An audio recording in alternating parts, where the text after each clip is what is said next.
పవన్ కళ్యాణ్ని గెలిపించండి అని చిరంజీవి గారు స్టేట్మెంట్ ఇచ్చారా? ఎలా ఇస్తారు చిరంజీవి గారు? చిరంజీవి గారు ప్రజలంటే ఆయనకి లెక్కలేదు కదా, ప్రజలంటే ఆయనకి చాలా చీప్ ఒపీనియన్ కదా, వాళ్ళేం బిగుతారులే మన్ని అని కదా. ఎందుకంటే ఆయన వెరీ గుడ్ బిజినెస్ మ్యాన్.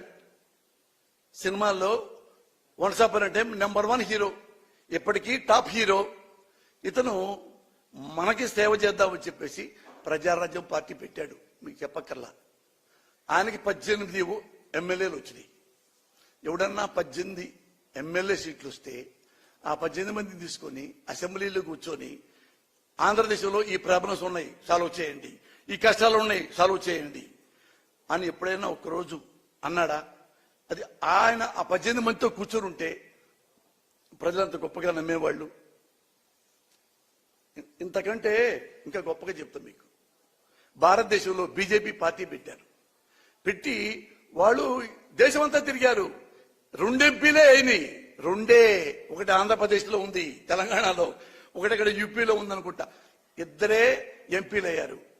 అరే ఇద్దరే, ఇంత భారతదేశంలో 2 ఎంపీలు మన దగ్గర వచ్చినారా? మిగతా ఎప్పుడు రావాలి, ఎందులే మనకని చెప్పి బీజేపీ పార్టీని మూసుకొని ఎవరి దారి ఇంటికి వెళ్ళిపోతే ఈ రోజు ప్రపంచంలో అత్యుత్తమైన శక్తి ఉన్న పార్టీ బీజేపీ అయ్యేది కాదు. ఎందుకు 2 ఎంపీలు ఉన్నా కానీ మళ్ళీ భారతదేశం మొత్తం తిరిగి అధికారంలోకి వచ్చింది? వాళ్ళలో ఉన్న సిన్సియారిటీ, వాజ్పేయిలో ఉన్న సిన్సియారిటీ, అద్వానీలో ఉన్న సిన్సియారిటీ, నిజాయితీ, దేశభక్తి, దేశం పట్ల ప్రేమ, ఈ మొత్తం ఏవి మనోడికి చిరంజీవికి లేవు. ఆత్మే పైసా డాష్ డాష్ డాష్. 18 కనీసం 5 ఏళ్ల పాటన్నా ఆడ కూర్చున్నాడా?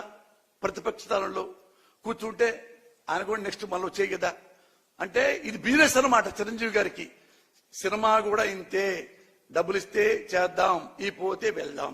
ఇక్కడంతే, ప్రజలు మనకి ముఖ్యమంత్రి అయితే ఆ సీట్లో కూర్చుందాం, ఎంజాయ్ చేద్దాం, ఓట్లు అయిపోతే వెళ్ళిపోదాం. మనకెందుకు 5 ఏళ్ళు ఖాళీగా ఉంటాం? 5 ఏళ్ళు బోరు పద్దాక. ప్రతిపక్షాలు ఉంటే, ఆ అధికార పక్షాలు ఉంటే ఆ లెక్క వేరు కదా అని ఏం చేశాడు? 18 మంది ఎమ్మెల్యేలు అమ్మేసుకున్నాడు. మీ దారి మేము పొమ్మన్నారు. అంతకుముందు ఏమన్నాడు ఒకప్పుడు, ఏంటి చాలా పిచ్చి పిచ్చిగా మాట్లాడుతాం, చాలా మంది మా 18 మంది ఎమ్మెల్యేలు అమ్ముడు పోవడానికి వాళ్ళు ఏమన్నా కోడి పిల్లలు కాదు, పులి పిల్లలు అన్న 2-3 నెలలు కూడా అలా ఎంబటి ఇచ్చిపారుగాడు. ఆయన అసలు ప్రజారాజ్యం పార్టీ ఆపేసి ప్రజారాజ్యం కాంగ్రెస్ లో గెలిపాడు. ఈయన కాంగ్రెస్ మెంబర్ అయ్యాడు. దానికి బహుమతిగా తులసిగా ఇచ్చారు, రాజ్యసభ ఇచ్చారు, సహాయ మంత్రి ఇచ్చాడు, అవన్నీ చేశాడు. మరి అక్కడన్నా ఉన్నాడా? ఆ టైం అయిపోయింది.